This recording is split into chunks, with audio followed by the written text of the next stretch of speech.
ជំរាបសួរត្រង់ឯកឧត្តមលោកជំទាវលោកស្រីអ្នកនាងកញ្ញាទាំងអស់ជាទីគោរពនិងជាទីមេត្រី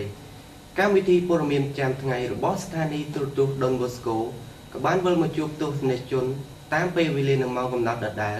ដែលរៀបចំកម្មវិធីនេះឡើងដោយខ្ញុំបាទមេងតារានិងនាងខ្ញុំលឹមឈឺកិច្ច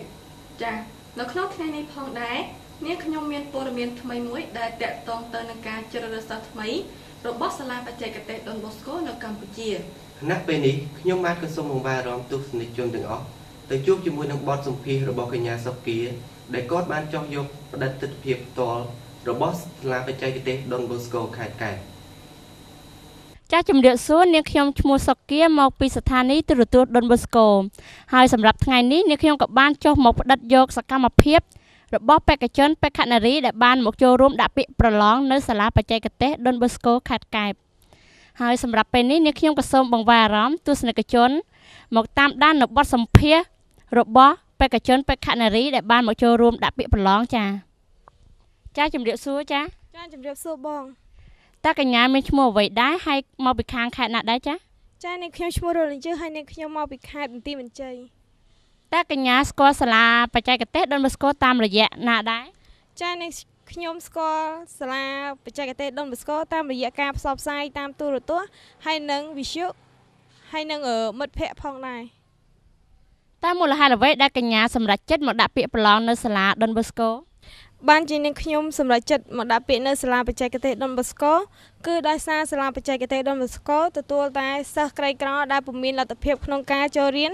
ឬបន្តការសិក្សានៅសាកលវិទ្យាល័យផ្សេងៗ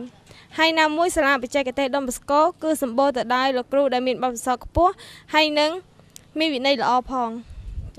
ចាសូមអរគុណកញ្ញាចានៅពេលនេះនាងខ្ញុំក៏សូមបង្វែរអារម្មណ៍ទស្សនិកជនមកតាមដាននៅបទសម្ភាសន៍របស់អ្នកទទួលពាក្យវិញម្ដងចាជំរាបសួរបាទជំរាបសួរកញ្ញាតើនៅក្នុងឆ្នាំនេះសាលារបស់លោកត្រូវការជ្រើសរើសសិស្សចំនួនប៉ុន្មានដែរហើយមានផ្នែកអ្វីខ្លះសម្រាប់ឲ្យ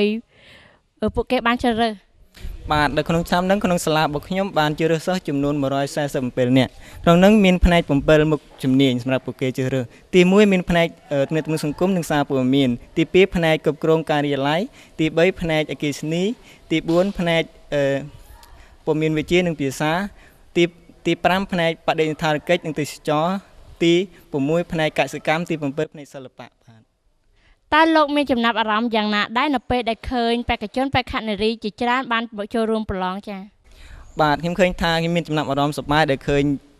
បេក្ខជនទាំងអស់ឬក៏យុវសិស្សរបស់យើងមានចំណាប់ក្នុងការចូលប្រឡងនេះខ្ញុំសប្បាយចិត្តណាស់ដែលពួកគេចេះគិតពីថ្ងៃអនាគតរបស់គេដើម្បីមានការអភិវឌ្ឍប្រទេសជាតិឬក៏សង្គមជាតិរបស់យើងឲ្យមានការរីកចម្រើនបាទហ្នឹងចាអរគុណច្រើនលោកខណៈពេលនេះព័ត៌មានប្រចាំថ្ងៃរបស់ស្ថានីយ៍ទូរទស្សន៍ Don Bosco ក៏បានឈានមកដល់ទីបញ្ចប់ហើយយើងខ្ញុំក៏សូមជូនពរឲ្យទស្សនិកជនទាំងអស់ជួបប្រទះតែនូវសំណាងល្អសុខភាពល្អរកទទួលទានមានបានគ្រប់ក្រុមគ្រួសារនៅពេលនេះខ្ញុំបាទមេងតារានាងខ្ញុំលឹមឈឺកិច្ចសូមអរគុណសូមជម្រាបលា